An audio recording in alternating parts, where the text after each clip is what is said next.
Okay, hello everyone, this is Chang Liu from Nebraska Lincoln.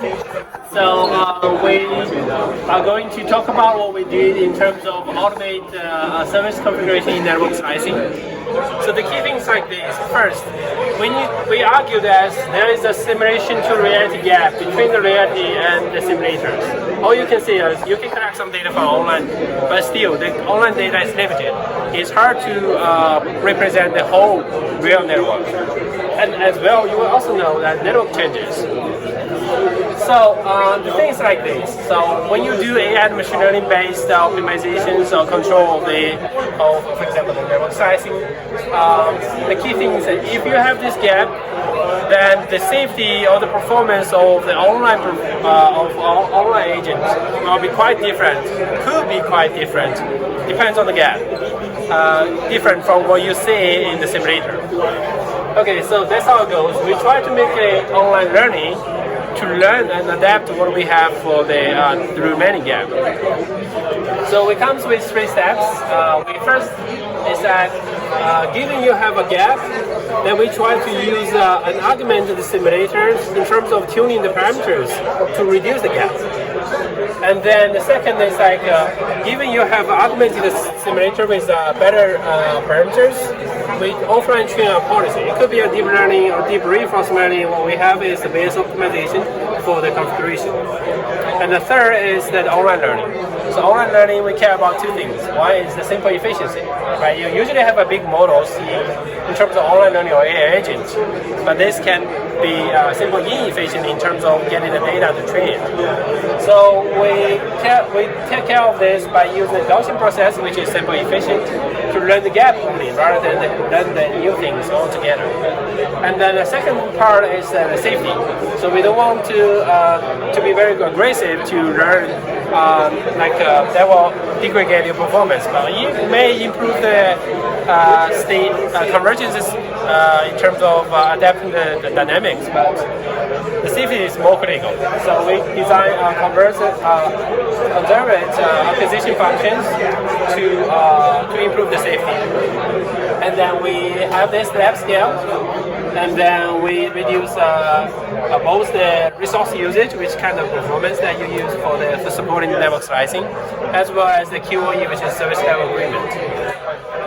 Yeah, there's some other works we are doing recently is like about the House Connect, which is an NSF-funded project help us to allow us to build outdoor scenarios in terms of ORAN and SDR, OAI stuff, to supporting different on-campus projects. Like we do agriculture, we do connected vehicles, we do call and monitoring and UAV stuff. So so in this poster, we present AI testing framework, and then to test the next generation ORAN. And then basically in this research, we proposed a new platform. It's a general platform including a server and actors, such that it can communicate with ORAN, and then to test the functionality and then the AI performance of the various X app in ORAN. And then the key idea here is like we propose to use AI testing method to test this AI-based X app. And then we have proposed to use AI fuzzing reinforcement learning method, and then to generate like a testing signals or generate a testing case, such that it can be test the AI models in the XL. And here's some open it's a use case, and then shows an example of a workflow. And then you can see that we can set up the environment, and then the server can configure the environment so through the socket communications, and also then the actors can receive commands from the servers, and they can generate all kind of like testing signals. For example, it can generate like simulation commands or the radio signals that can be sent to the ORAN. And then once the actors performs actions, it also can receive the performance, all kind of KPI metrics, such that we can compare the expected result with the real result, and to see that this action can produce some errors for your X-ray. So that is the open flow, and there's many.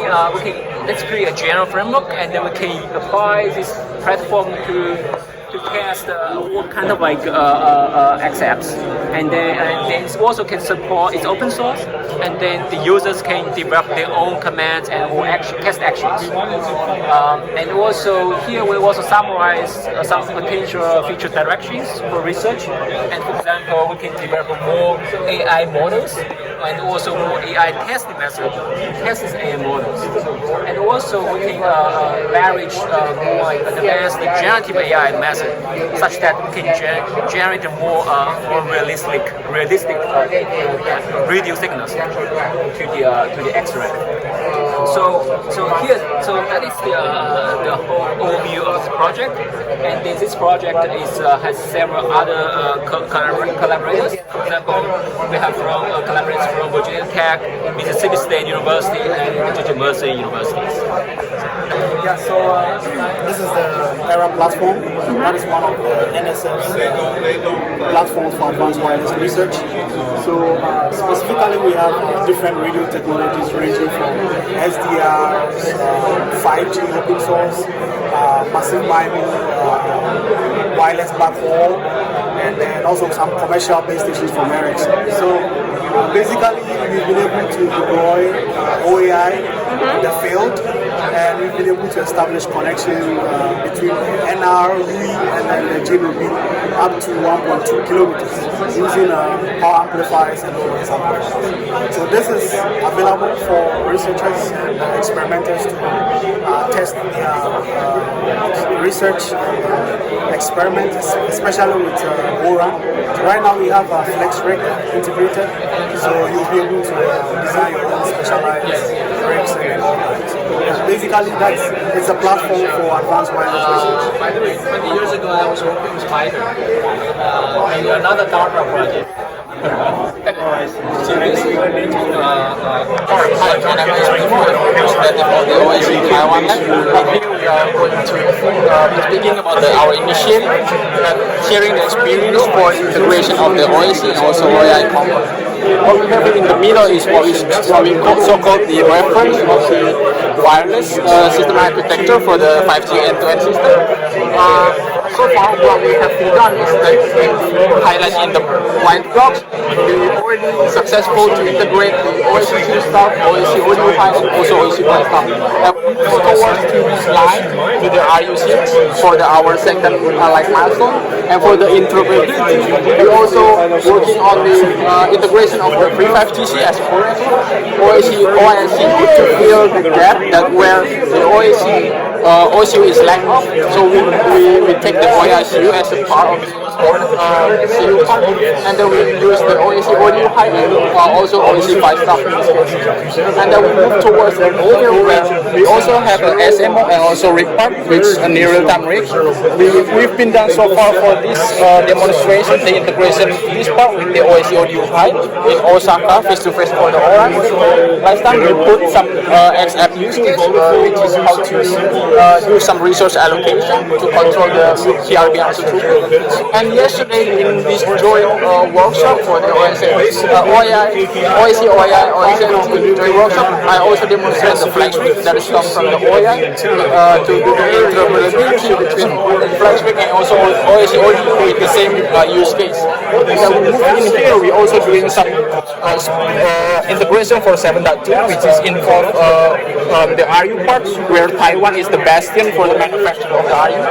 In here, mostly is about the rig and internal part that we already successfully integrate. And for the dots line, that this one is on review that we are going to be put in our next milestone. This one is the newest OSC project about the AI ML framework, which is to let the user to control the whole AI lifecycle for this part. And we move forward for the upper part.